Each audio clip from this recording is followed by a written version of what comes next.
बता दें, ओक्तिर्का शहर में रूस की सेना की तरफ से यह हमला किया गया है। बिजली स्टेशन को निशाना बनाया गया है, बिजली स्टेशन को उड़ा दिया गया है रूस की सेना की तरफ से। देखिए किस तरीके से बड़े बड़े हमले रूस की सेना की तरफ से लगातार जारी है और आज 9वां दिन है। लेकिन दूसरी ही तरफ बातचीत का सिलसिला भी लगातार जारी है, लेकिन उस बातचीत के सिलसिले से कुछ निकलता हुआ नजर नहीं आ रहा है। और दूसरी तरफ रूस की सेना की तरफ से ये बड़े बड़े हमले लगातार जारी है। बिजली स्टेशन को पूरी तरह से तबाह कर दिया गया है, उड़ा दिया गया है। न्यूज़ 18 इंडिया पर यह सबसे पहले एक्सक्लूसिव तस्वीर आप देखिए। रूस का हमला एक के बाद एक दिन ब दिन बढ़ता हुआ नजर आ रहा है। जिस स्ट्रैटेजी के साथ रूस की तरफ से हमला किया जा रहा है वो यही है कि पहले पूरी तरीके से अलग अलग शहरों को सीज किया जाए, फिर उन पर कब्जा किया जाए। और ऐसे में 10 ऐसे शहर हैं यूक्रेन के जहां पर पूरी तरीके से रूस का होल्ड हो चुका है और अब पूरा का पूरा फोकस है राजधानी कीव पर, जहां पर बड़े नुकसान होने का दावा भी रूस की तरफ से किया जा रहा है। ये उस शहर की तस्वीर हम आपको दिखा रहे हैं जहां पर बिजली स्टेशन को पूरी तरीके से उड़ा दिया गया है, मिसाइल अटैक वहां पर किए गए हैं। और दूसरी तरफ आप देखिए गोलीबारी, बमबारी लगातार रूस की तरफ से जारी है और ऐसे में पूरी दुनिया की टेंशन बढ़ती हुई नजर आ रही है। इस तबाही के कई घंटे बीत चुके हैं, लेकिन अभी भी संग्राम दोनों देशों के बीच में लगातार जारी है। और साथ ही महायुद्ध के जो रिपोर्ट निकलकर सामने आ रही है ग्राउंड जीरो से भी हम आपको तस्वीरें दिखाने की कोशिश कर रहे हैं कि किस तरीके का खौफनाक मंजर वहां पर बना हुआ है। हर कोई डरा सहमा हुआ है, जो आम लोग वहां पर फंसे हुए हैं, क्योंकि देखिए दोनों ही देश एक दूसरे पर इस महायुद्ध का आरोप मढ़ते हुए नजर आ रहे हैं कि यूक्रेन चाहता था कि इस महायुद्ध की शुरुआत हो, रूस नहीं चाहता था। रूस ये भी कह रहा है कि कई विदेशी ऐसे पर्यटक हैं जो कि फंसे हुए हैं और उन्हीं की आड़ में यूक्रेन लगातार युद्ध को अंजाम देने की आगे कोशिश करता हुआ नजर आ रहा है। लेकिन इन सब चीजों के बीच अब सवाल यही है कि आखिर ऐसे महायुद्ध पर कब पूर्ण विराम लगेगा। और साथ ही आपको बता दें कि ज़पोरिज़िया न्यूक्लियर प्लांट के हमले पर यूक्रेन के राष्ट्रपति वोलोदिमीर ज़ेलेंस्की का बयान सामने आया है। ज़ेलेंस्की ने यह कहा है कि मानव इतिहास में पहली बार ऐसा हुआ है जब दुनिया के किसी भी देश ने परमाणु ऊर्जा इकाइयों पर गोलीबारी की है, बमबारी की है, जो कि रूस की तरफ से की गई है। इस पावर प्लांट पर यह बमबारी की गई है और इसी हमले को लेकर राष्ट्रपति ज़ेलेंस्की ने यह बयान दिया है कि मानव इतिहास में पहली बार ऐसा हुआ है। Прямо зараз російські танки розстрілюють атомні блоки. Це танки обладнані тепловізорами, тобто вони знають, куди стріляють. Вони до цього готувались.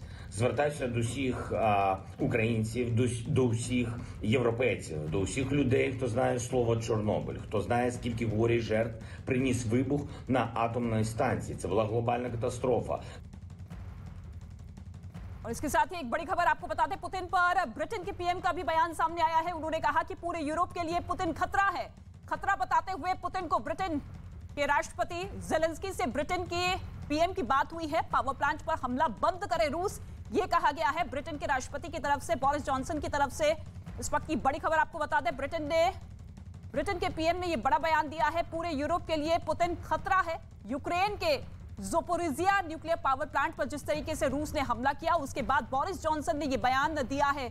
जॉनसन ने यूक्रेन के राष्ट्रपति ज़ेलेंस्की से बात की है और यह कहा कि रूस तुरंत पावर प्लांट पर हमला बंद करे, क्योंकि अभी भी देखिए गोलीबारी वहां पर लगातार जारी है। इस वक्त पूरे प्लांट में आग धधकती हुई नजर आ रही है, चारों तरफ आग फैलती हुई नजर आ रही है और ऐसे में आशंका यही है कि कभी भी बड़ा विस्फोट, बड़ा ब्लास्ट वहां पर हो सकता है, जिसकी चपेट में कई देश आ सकते हैं। और अब बोरिस जॉनसन, ब्रिटेन के राष्ट्रपति की तरफ से ये बड़ा बयान सामने आया है कि पुतिन जो है वो यूक्रेन के लिए खतरा है और रूस से अपील करते हुए नजर आ रही है कि इस पावर प्लांट पर अपने हमले रूस बंद करे। ज़ेलेंस्की से भी बात की है ब्रिटेन के राष्ट्रपति ने। पावर प्लांट पर जो हमला हुआ है इसको लेकर ये बातचीत हुई, गंभीरता ब्रिटेन के राष्ट्रपति दिखाते हुए नजर आए और पुतिन को खतरा बताते हुए नजर आए, क्योंकि पुतिन की सेना उन्हीं के आदेशों पर लगातार बढ़ती हुई नजर आ रही है। और अभी तक का, क्योंकि आज देखिए इस महायुद्ध का 9वां दिन है और अभी तक का ये सबसे बड़ा हमला न्यूक्लियर प्लांट पर किया गया है, बमबारी की गई है। और इसके साथ ही आपको बता दें कि IAEA का परमाणु प्लांट पर बयान सामने आया है। IAEA ने यह कहा है कि यह स्थिति गंभीर है। साथ ही कहा कि रूस के सैनिक सीधे यूक्रेन के सबसे बड़े परमाणु ऊर्जा संयंत्र की ओर बढ़ रहे हैं और गोलियां लगातार चलाई गई हैं। ये बयान लगातार अब देखिए किस तरीके से सामने आते हुए नजर आ रहे हैं, क्योंकि सबसे बड़ा हमला ये माना जा रहा है और अगर वहां पर विस्फोट होता है तो बहुत बड़ी तबाही वहां पर मचेगी। एक साथ कई देश इसकी चपेट में आएंगे। पूरे के पूरा जो शहर है, यूक्रेन का जो देश है, वो पूरी तरीके से तबाह हो जाएगा, खंडर में तब्दील हो जाएगा। और मेरी सहयोगी जसप्रीत लगातार न्यूज रूम से बनी हुई है। जसप्रीत, क्या कुछ बड़ी खबर आपके पास? बिल्कुल ऋतिका, आज यूक्रेन रूस युद्ध का 9वां दिन है और अब हम मैप के जरिए बताएंगे कि अब तक क्या हुआ है, क्योंकि इस वक्त राजधानी कीव पर कब्जे की जंग जारी है, लेकिन आज का दिन काफी महत्वपूर्ण हो जाता है। अब देखिए, यह है यूक्रेन का मैप और अब तक क्या हुआ है। चेर्नोबिल, यहाँ पर रूसी सेना का पूरी तरीके से कब्जा हो चुका है। चर्निहाइव, ये वो इलाका है जहाँ पर रूसी सेना का कब्जा हो चुका है और कीव पर कब्जे की जंग जारी है। हर तरफ से कीव को रूसी सेना ने घेरा हुआ है, लेकिन शहर के अंदर अभी तक पुतिन की सेना दाखिल नहीं हो पाई है। हम बात करते हैं खेरसोन की, तो यहाँ पर भी रूसी सेना का कब्जा हो चुका है। क्राइमिया, ये आप देख सकते हैं, यहाँ पर रूसी सेना ने 2014 में ही कब्जा कर लिया था। आप देखिए, ये है खार्किव और यहाँ से ये कीव की दूरी 500 किलोमीटर से ज्यादा की है। यहाँ पर भी एक के बाद एक धमाके हो रहे हैं।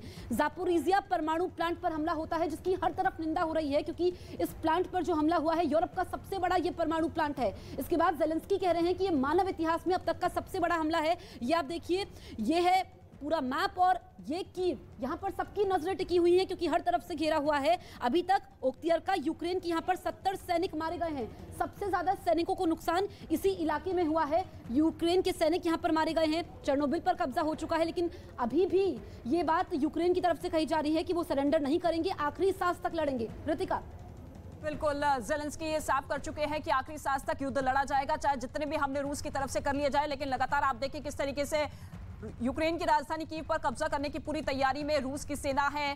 पूरी तरीके से घेराबंदी कर चुके हैं। पावर प्लांट पर भी बमबारी इस वक्त जारी है और ऐसे में मंशा अब साफ दिखती हुई, जिसका एक वीडियो खुद यूक्रेन की सेना की ओर से जारी किया गया, जिसमें पुल को गिराने के लिए एक साथ 2 बड़े धमाके होते दिखाई दिए। धमाके इतने जोरदार थे कि कई किलोमीटर दूर तक भी उनकी आवाज सुनाई दी और ब्लास्ट के बाद वहां से काफी ऊंचाई तक धूल और धुएं का गुबार उठता नजर आया। यूक्रेन की ओर से दावा किया गया कि उसने इस पुल को धमाकों के जरिए उड़ाकर रूसी सेना की वापसी के रास्तों को बंद कर दिया।